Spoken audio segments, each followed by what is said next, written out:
ازيكم عاملين ايه؟ ان شاء الله يا رب تكونوا بخير. قبل ما ابدا الفيديو صلي على الحبيب قلبك سيب، اللهم صل وسلم وبارك على سيدنا محمد وعلى اله واصحابه اجمعين.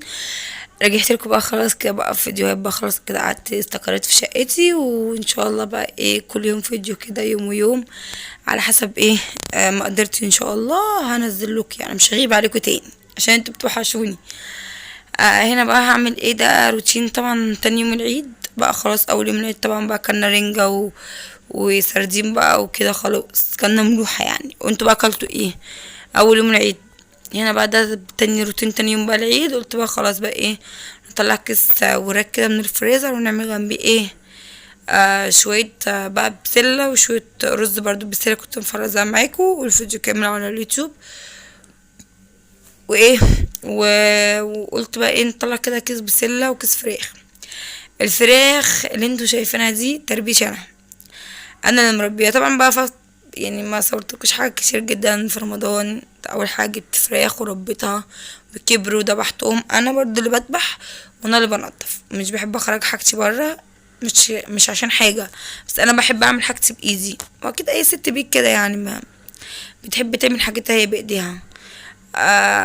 طبعا بقى بس انا عندي لسه فراخ، ان شاء الله لما اجي اذبحهم هبقى ايه اوريهم لكم.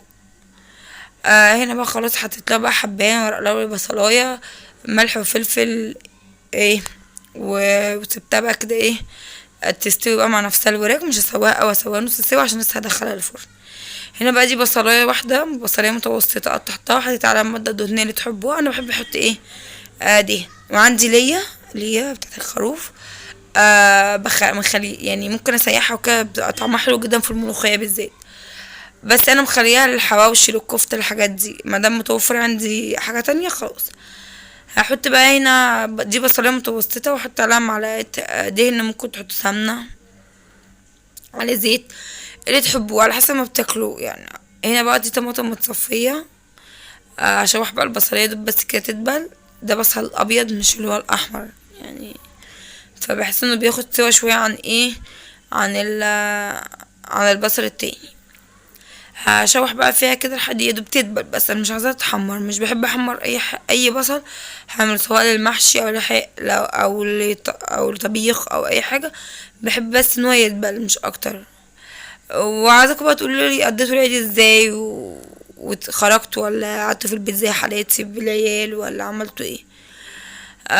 هنا بقى هتدي بابريكا عشان الطماطم طبعا كانت بيضة، ومش بحب برضه ازود الطماطم كتير في الايه في البتاع في اي طبيخ. بحب اقلله الطماطم. ان شاء الله بقى كده عندي لحمه نبقى نطلعها ونعمل عندي باميه، وكنت برضه مجففاها معاكم يعني بقالها حوالي 7 اشهر اهي في الفريزر. هبقى اطلعها واعملها برضه معاكم في يوم. طبعا بقى هنا حطيت شويه بابريكا وشويه ملح وفلفل اسمر. هنا بقى ازودها من شوربه الفراخ بعد ما استوت. بس بقى كانت تتسبك طبعا لحد مش تسبيك اللي هو جامد اوي عشان الحموضه وكده. هنا بقى احط لها كميه اللي هي يعني الكميه اللي هتناسبها، وهنزل بقى بالايه بالبسله كده والجزر المتفرزين. وبعد كده بقى اسيبها تقلب مع نفسها.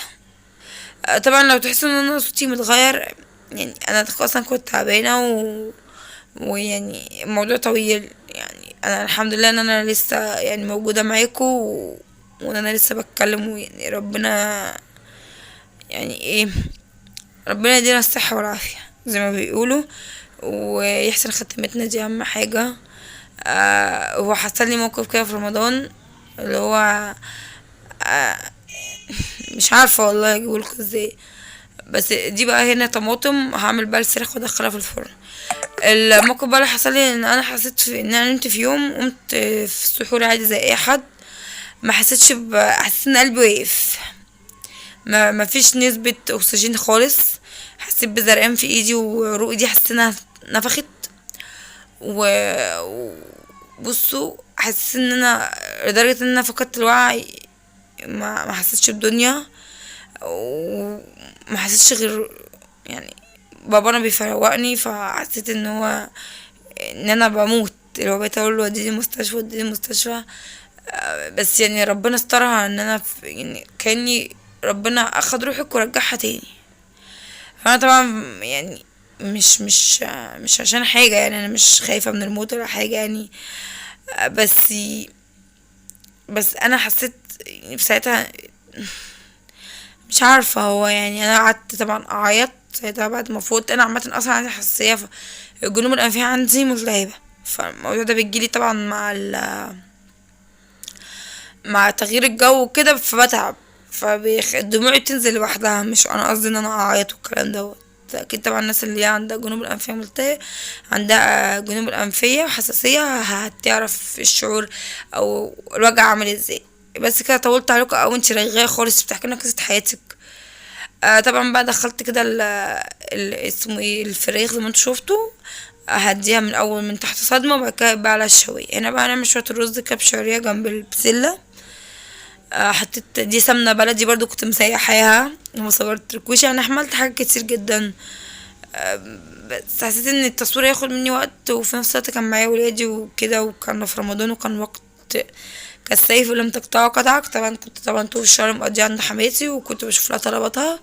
وبعد كده بقى جيت شفت طلبات بيجي في اخر كام يوم كده، فكانت الدنيا بقى كلها مكركبة عليا. وانا برضو معايا بيت وولادي وصحتي على قدي الحمد لله يعني.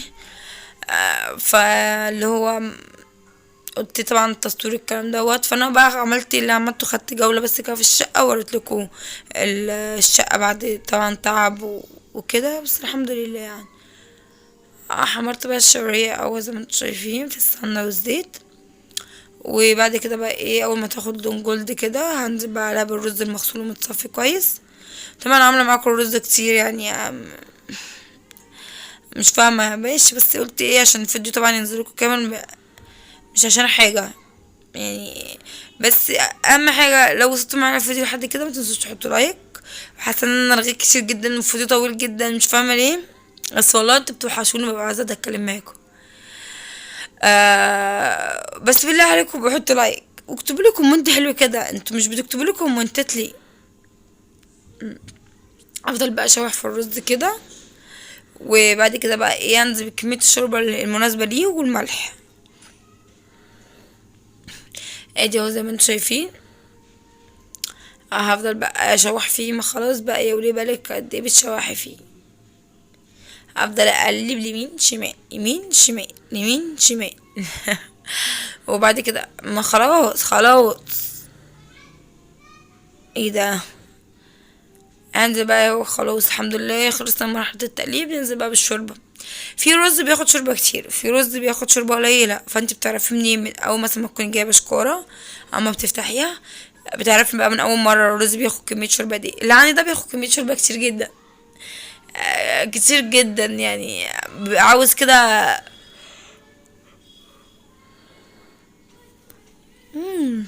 شوربة كتير. فانا بقى طبعا عارفة يعني ان هو ايه بياخد شوربة كتير، لان طبعا ايه جربت كذا مرة كتير، وما استغربش من كمية الشوربة، هتشوفوا في الاخر عامل ازاي. هنا بقى هو خلاص. بصوا بقى الرخامة الجديدة غيرته كل ستيكر اهو، خليته فاتح عشان ايه تشوفوا كويس. هنا بقى الفراخية بعد ما حطيتها تحت الشواية